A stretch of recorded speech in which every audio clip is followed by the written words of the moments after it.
Yo, chat, we got Squid Game is about tragedy, and I love that.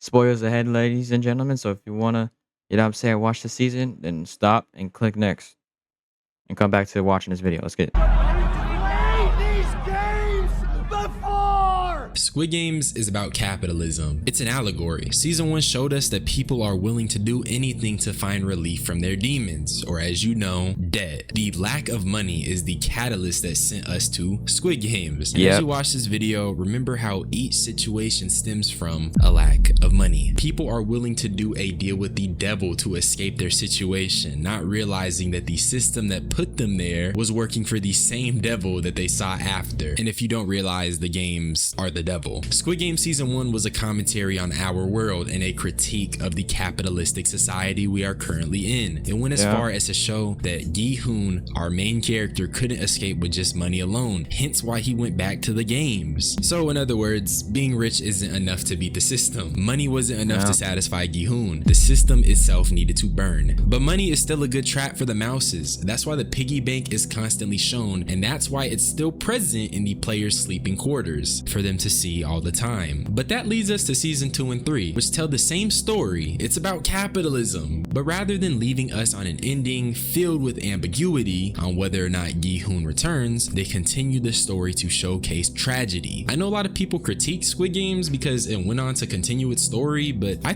feel like the ending of Squid Game season 3, personally, I didn't like it, but I understand what they did because they trying to like perform that Gi-hun said. I forgot, but basically that Gi-hun isn't really like he's trying to show that humanity is still alive, basically, and that I understand it, but I just didn't like how he sacrificed himself. Because realistically, bro, a real black man, bro, is not offering themselves for a baby that they just met a couple weeks ago, bro, or a couple of days ago, and you still have a child at home like that. A real black person would not do this, bro. It's like unrelatable, bro. I feel like they should have did a relatable ending, bro. I don't like it, bro. But hey, that's the end of Squid Game, chat. I feel like Squid Game is probably my favorite, like show of all time, like live action show, like no animated, just like live action show. It's probably my favorite, bro. I think that's perfectly okay because they ended the story in a real way. No Aaron the plumber. What I mean is that they showed us a realistic scenario. The system needs to burn, yes, they made that clear, because if it doesn't, the unhappy endings will continue to happen to everybody. However, there is no magical happy ending to capitalism, at least not yet, so it wouldn't be fitting to give them the win. Therefore, Squid Game Season 3 finished the story and gave us a definitive ending, and they did this through tragedy. So today I wanted to yap about my thoughts on season 3, talk about tragedy, and just analyze the show for a bit. I'm gonna stop rambling though. Y'all know I'm the hood Socrates, so let's start. Let me give y'all a refresher. Gi-hoon has rallied a bunch of players and organized a coup because he Played these games before! and honestly, it was going well from the start. They successfully faked dead after the guards instigated voter violence, successfully And I'm not gonna lie, bro. I thought they had it in the bag, bro. I thought they realistically was gonna like go all the way up, but the problem was like that number one, he's obviously the front man, so how is this gonna even work? But this dude Dang Ho is like scared, bro, and he just lied about everything, bro.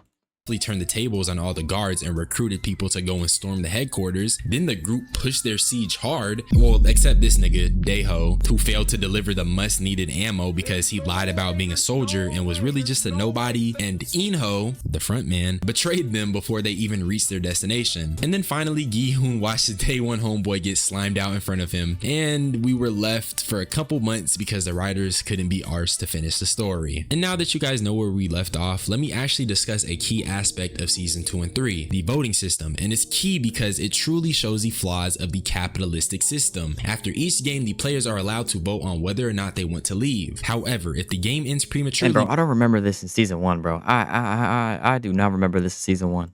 before one person can become the victor, the prize money is evenly split amongst the remaining players. That's where the games get them. They've incentivized the loss of life. If more people get eliminated, the prize money is split between less and less players, thus giving them more money. Add in the crippling debt some players have, and they're willing to keep facing life or death scenarios due to the off chance of them being able to escape their debt. Once again, actions that stem from a lack of money. People willing to put themselves in compromising situations in the pursuit of. Oh, there's this one dude that was like 10 billion won in debt, bro. How are you that much money in debt, dude? 10 billion won. I don't. It's not that. Obviously, it's not $10 million in USD, but it's a lot of money, bro.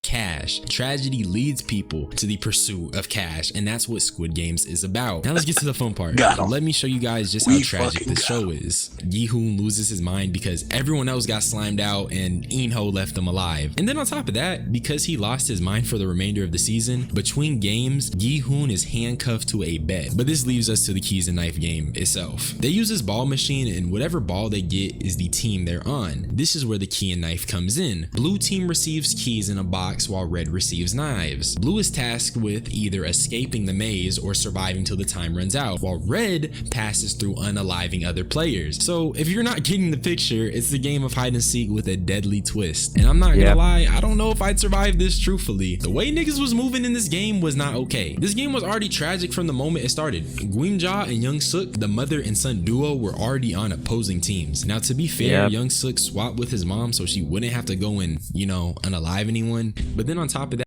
Bro, the mom absolutely made me mad, bro. Why would you off your own son, bro? Like, that is so crazy. You would rather off your own son and off your own self too, rather than him making it on, but you just saved somebody else's life that you just met. That you just met over your own son you knew his entire life.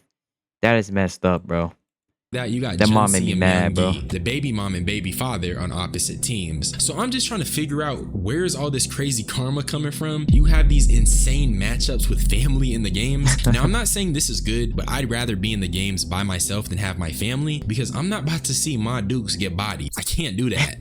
And I say that, but where this story shines is this sort of tragedy. It sucks, but let's not act like something sick like this wouldn't happen. The debt be generational and the poverty is hard to escape. Why wouldn't a parent risk their lives just to get out of that? Or why wouldn't two struggling young parents risk it if that risk means escaping their debt and being able to start a family wherever they want? That stuff being real is what makes it poetic. It's a mirror. More on that later. Back to the actual game itself. Remember, Myung-gi is the father of Junsi's child. He ended up teaming up with a drug addict who likes unaliving people, and it just doesn't go very good. The game starts as you'd expect. You have the grunts looking for targets, Gi-hoon targeting Daeho for obvious reasons, the religious zealot leading a bunch of dummies, and then you have probably my favorite group of players obviously sticking together, Hyunju, Junsi, and Guimja. They definitely moved me throughout the entire show, so knowing they was together was very comforting and definitely reassured me that nothing bad would happen. Nothing bad will happen. But that aside though, let me tell you how I knew something bad would happen. Player 235 was running down the hallway, right? And guess who was chasing him? Myung-gi and Namgyu. And I'm over here thinking, why does it have to be a jump in? At least let him get the ones. It's bad enough he clearly has nobody with him, but he has to get chased by a geeker and an absentee father. And I won't lie, niggas was hawking 235 down. That type of commitment is stuff foreign to my generation. But Myung-gi cornered 235. Tension filled the air and Myung-gi got his ankle snapped. But hold on, I thought Bredo was going to escape, right? I mean, he violated Myung-gi's ankles until this scream right here. Yeah, this likely alerted Namgyu, and to make a long story short, they sent 235 back to the lobby. But that's what I mean, there was just no chill, just straight jumping. But honestly, Namgyu and Myung-gi teaming was the catalyst for what happened next. You see, Namgyu is a geeker, a junkie, a horrible guy, and teaming up with him led Myung-gi down the path of IRL GTA. Even after they both passed the test, they decided to take out more blues to lessen the amount of players who passed, thus earning them even more money. So like I said, everything stems from money, and you're seeing this throughout the show. Oh, and guys, did you know Junsi is due and she's having her baby? Yeah, she gave birth in the Squid Games, and it's really, really cute. But remember, they're also in the Squid. So unrealistic. Like how? How? That's so unrealistic, bro. Games, and having a baby in Squid Games is probably the Like, how do nobody hears that? Nobody hears that? Are you kidding me? And how is she not like what? worst thing ever. And then on top of that, she has a fractured ankle. And then Hyunju, who is Gweemja's and Junsi's protector, is gassed from protecting them from other red players. And guess what made it worse? 출구를 찾았어요. 우리 다 같이 여기서 나갈 수 있어요. 빨리요, 빨리요. We don't care. Mecha Break is now available with Google Play Games on PC. Man, what the dude, you're telling me right after finding the exit, Hyunju was killed by Junsi's crypto scamming baby daddy? And I ain't gonna lie, bro, my nigga, this had me sick. There was such a beautiful sisterhood, womanhood bond between the trio, and beyond that, Hyunju was a sharpshooter carrying season 2. Definitely one of my favorite characters, and she just gets packed like that. Hey, but don't you wonder what Gi-hoon is doing? Yeah, you're right. Oh.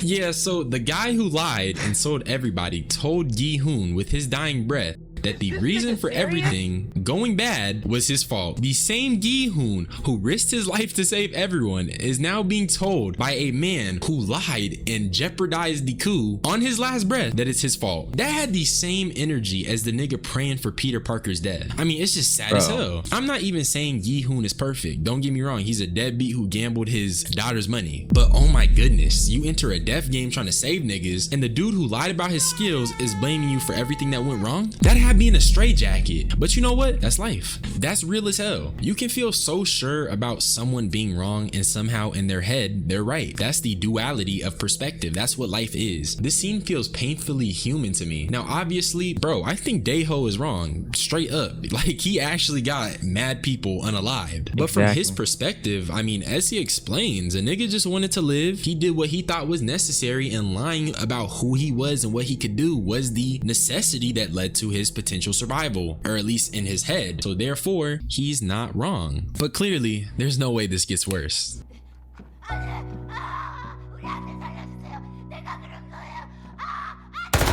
To make a long story short, Young Suk did not lock in. He actually ended up getting saved by a fellow red member because he couldn't eliminate any blue players. And then he found his way to Junsi. This dummy couldn't lock in. So instead of, you know, just taking his L normally, he put himself in a predicament where he's gonna have to unalive a mother, a new mother. So his own mom retaliates in her own way to save Junsi, and this happened right as the game ended, which ultimately led to him passing in front of his mom. Now granted, it's definitely his fault, but it was sad, so obviously I was going to talk about it, you know, tragedy, whatever. But after this, the sadness doesn't really end because his mom found her own way out of the Squid Games, and this leads us to the next game, crossing the jump rope bridge. And honestly, man, this is light work, bro. Compared to the glass bridge of doom, all niggas got to do is cross the bridge and just play jump rope. And clearly I'm not wrong, because guess what, Gi-hoon did it while carrying Junsi's baby, which he did because you know, remember the messed up ankle. But where things get rocky is also due to the money. You see, Gi-hoon makes it across right alongside player 96, and guess what he did?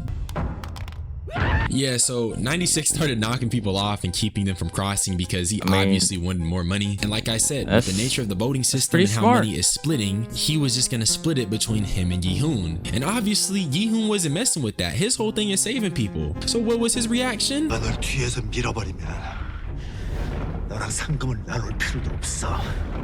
And everything is hunky-dory after this. Gi-hoon was helping various people, and that was until 96 decided to spin back. And honestly, that's just so stupid. I understand, you wanted the prize money, but dog, you want to come back after all this time? You waited and then wanted to hurt Gi-hoon? Yeah, okay, and that's why he got handled. But you remember how I said Junsi has a messed up ankle? Well, yeah, she accepted her fate and entrusted her baby to Gi-hoon. And honestly, this scene was just so heartbreaking. It felt like a gun to my chest. I feel like we consume various pieces of media that contain happy endings. That's the norm, and I guarantee you thought Gi-hoon would have gone back and saved her, but he just couldn't, just barely missing the goal. Now I think it's time to address the elephant in the room. Major spoiler warning once again, so click off if you don't want to be spoiled for the end. Gi-hoon's death was the best scene in the entirety of Squid Games, and honestly, if they ended the show right here, I'd be fine. And also, this portion of the video is going to segue into my candid thoughts because I do have a lot. But Gi-hoon's death meant a lot to the story, and it was the tragedy that made Squid Game It's symbolic, it's poetic, and my interpretation is that Gi-hoon realized he couldn't do it, so he had to entrust the future to the baby. Gi-hoon's death,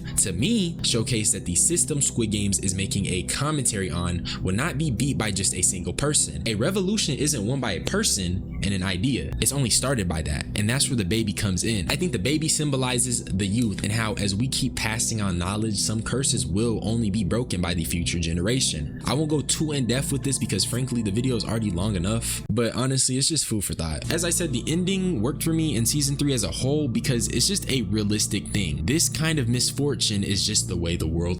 I don't know about that. It's not realistic, bro. I would have threw that baby off like Rafiki, bro. I would have yeeted that baby, bro. Personally, me, bro. I got a daughter at home.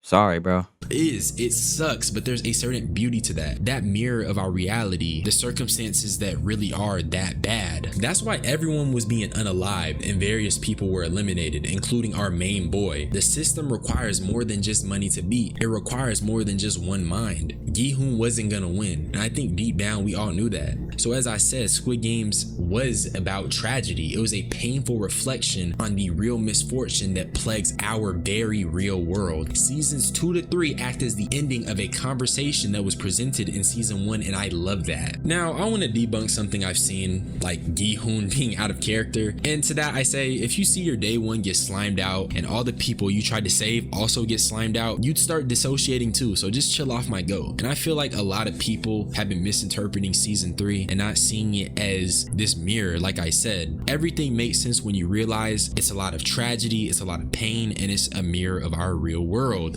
Gi-hoon is a normal nigga. He's not Superman, he's not Luffy. This was not winnable odds. So he wasn't out of character. He was just going through something.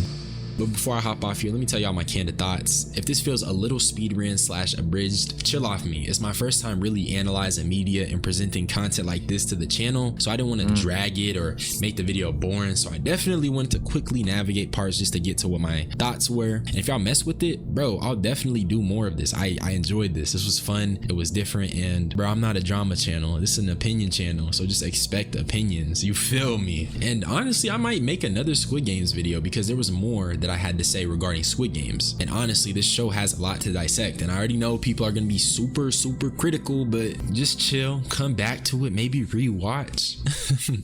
But that's all I had to say though. Subscribe for more unsolicited opinions. Yeah, bro. Hope y'all enjoyed that, bro. I did not enjoy the ending, but hey, I get it. It's from the story, bro. Subscribe to this dude, bro. Subscribe to him, bro. This was a nice little let's just say channel right there.